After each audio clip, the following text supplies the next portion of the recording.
Pembangunan Istana Presiden akan segera dibangun. Saat ini, progresnya sudah dalam tahap pembentukan lahan atau pemerataan. Istana Negara di IKN itu terletak di Kecamatan Sepaku, Kabupaten Penajam Pasir Utara, Kalimantan Timur. Kawasan yang akan dibangun Istana Negara tersebut baru sampai tahap pembentukan lahan. Proses land development dikerjakan secara paralel dengan pembangunan pondasi. Disebutkan bahwa material dan alat yang dibutuhkan sudah siap digunakan. Sebagai informasi, kawasan Istana Presiden ini mencakup kantor presiden yang berbentuk burung Garuda, Istana Presiden dan lapangan upacara yang ditargetkan bisa digunakan pada upacara kemerdekaan 17 Agustus tahun 2024 mendatang. Di balik kawasan Istana Presiden ini telah disiapkan lahan seluas 50 hektar yang akan dibangun sebagai botanical garden.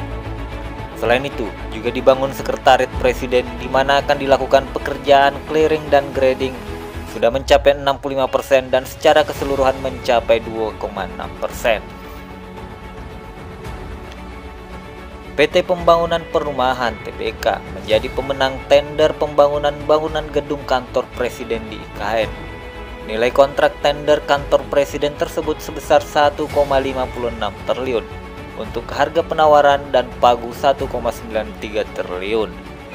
Kemudian untuk tender pembangunan bangunan gedung sekretariat presiden dan bangunan pendukung kawasan Istana Kepresidenan di IKN dimenangkan oleh PT Waskita Persero.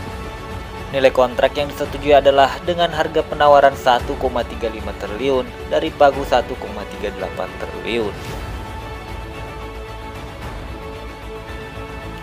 Jadi belum masuk tahap konstruksi. Di sekitar kawasan tersebut masih terdapat hamparan hutan. Tetapi sudah terlihat proses dan progresnya di mana tanah sudah dibentuk dan mulai dari posisi bawah yakni lapangan upacara.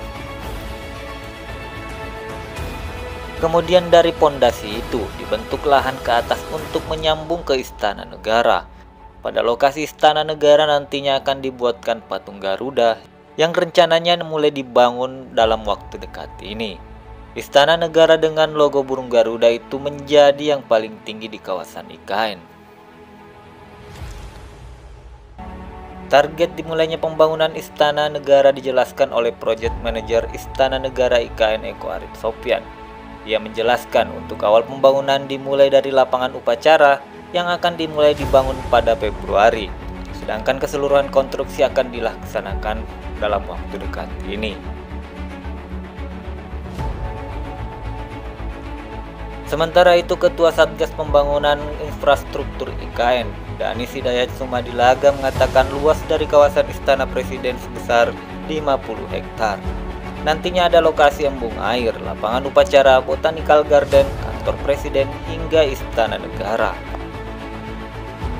Danis mengatakan untuk pembangunan lapangan upacara ditargetkan bisa cepat selesai pada 2024 nanti untuk digunakan upacara 17 Agustus. Dilihat dari situs LPSE Kementerian PUPR, tender untuk gedung Istana Negara itu terdata dengan kode tender 805800064. Tender itu diberi nama pembangunan bangunan gedung Istana Negara dan lapangan upacara pada kawasan Istana Kepresidenan di Ibu Kota Negara. Ibu Kota Nusantara merupakan wujud perubahan peradaban Indonesia dengan menghadirkan konsep pembangunan Indonesia sentris. Melalui pembangunan IKN, Presiden Joko Widodo mengatakan, pembangunan dan angka perekonomian adalah yang tinggi nantinya tidak lagi hanya terpusat di Pulau Jawa. Hal ini disampaikan dalam sambutannya pada kegiatan Ibu Kota Nusantara Sejarah Baru Peradaban Baru di Ballroom Jakarta Theater. Presiden menuturkan Nusantara dibangun dengan konsep kota pintar masa depan berbasis alam dengan 70% area di IKN merupakan area hijau. Lahan yang digunakan dalam pembangunan IKN saat ini, kata Presiden, merupakan produksi monokultur dengan satu jenis pohon yaitu pohon eukaliptus yang ditebang setiap 6-7 tahun sekali. Langkah pertama untuk mewujudkannya adalah pemerintah menyiapkan pusat persemaian yang telah dibangun pada bulan Juni lalu. Presiden berharap persemaian dengan luas 15 hektar tersebut akan mampu menghijaukan kembali Kalimantan dengan penanaman berbagai jenis bibit tanaman. Pada kesempatan tersebut, Presiden juga menjelaskan bahwa sumber energi di IKN nantinya berasal dari energi terbarukan atau renewable energy.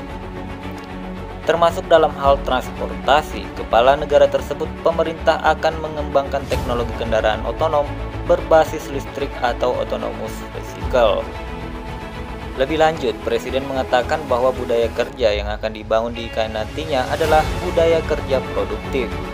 Budaya tersebut, kata Presiden, dapat diwujudkan dengan didukung tata kelola dan manajemen yang baik, serta implementasi teknologi yang mumpuni.